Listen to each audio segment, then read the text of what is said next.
In the depths of the Crimson Rose, a forsaken bastion, the Widows of Vengeance plotted their next move with sinister intent. The air was heavy with the stench of decay and despair. The very walls of the stronghold seemed to pulse with malevolence. The coveted relic, the High Lord Vandire conversion field generator ring, had eluded these widows for far too long, plunging them deeper into their dark obsession. Their wicked aspirations had led them to capture a sister of the Adepta Sororitas, a warrior of unyielding faith during their ruthless raid on the Solara IV temple. This captured sister held the key to the whereabouts of the elusive relic, but her indomitable spirit remained unbroken. Bound and surrounded by the bloodthirsty Warband, she stood defiant, her eyes burning with unyielding devotion to the Emperor. For the widows, she represented an opportunity to convert her to their dark cause. Many commanders among the widows were rumoured to have once been sisters of the Adepta Sororitas themselves, despising the false imperium that leeches at the corpse of their beloved emperor. They were easily twisted and corrupted by the seductive whispers of chaos. However, if their efforts to sway her proved futile, they would use her as a bargaining chip in future negotiations with the Imperium, exploiting her as a pawn in their grim game. But as the days turned into torturous weeks, it became apparent that the sister was not so easily swayed. She endured their wicked taunts and sadistic torments with unwavering resolve, her unwavering faith serving as a beacon of resistance against the encroaching darkness. Her unwavering defiance began to erode the unity of the widows, their once unshakable resolve crumbling under the weight of anger and impatience. Whispers of dissent echoed through the shadowy corridors of their stronghold, sowing seeds of treachery and betrayal among the ranks.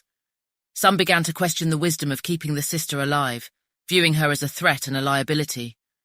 Others succumbed to their own twisted desires, hungering for the taste of her blood and envisioning her skull as a gruesome trophy.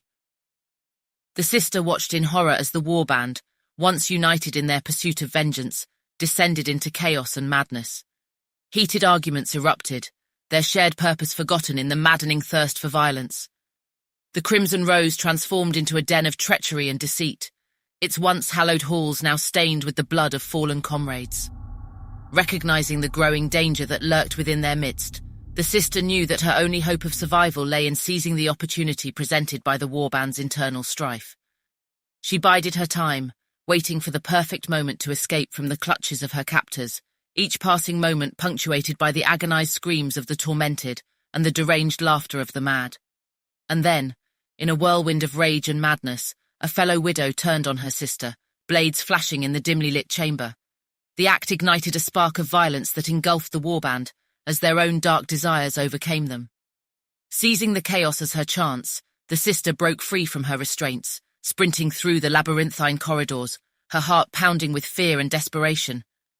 Behind her, the widows turned on each other, tearing themselves apart in their twisted bloodlust. The sister dared not look back, her focus fixed solely on survival.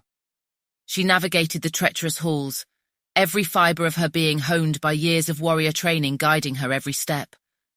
The walls seemed to whisper with sinister secrets, and the shadows reached out like grasping hands, eager to claim her soul.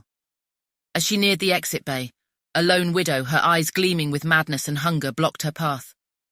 The widow raised her weapons, ready to strike, but before she could deliver the killing blow, a voice echoed through the chamber, a voice that sliced through the madness like a blade through flesh. It was Scorn's sister, her authority and determination resounding with power.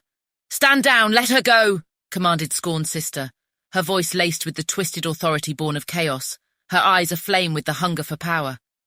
The command was met with a mix of hesitation and frustration from the widows.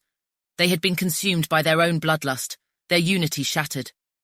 Reluctantly, they backed away, allowing the sister to pass, their eyes filled with a mix of envy, madness, and resignation.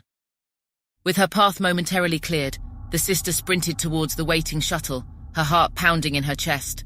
She soared through the doors, emerging into the cold darkness of space, finally free from the clutches of the Widows of Vengeance, their haunting cries echoing in her mind like a never-ending nightmare.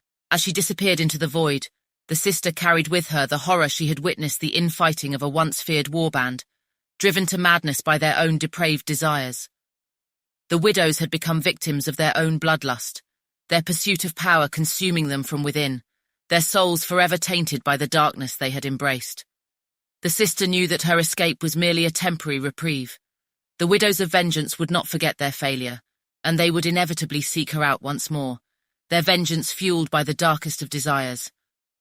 But for now, she would use the hard-earned lessons learned within their stronghold to strengthen her resolve. She would retrieve the High Lord ring to keep it out of the reach of Scorn Sister. It's a symbol of unspeakable power and corruption, and continue her fight against the encroaching darkness that threatened to consume them all. And so she vanished into the night, a solitary figure on a path of redemption, forever marked by the fall of the Widows of Vengeance, forever haunted by the twisted echoes of their wicked deeds.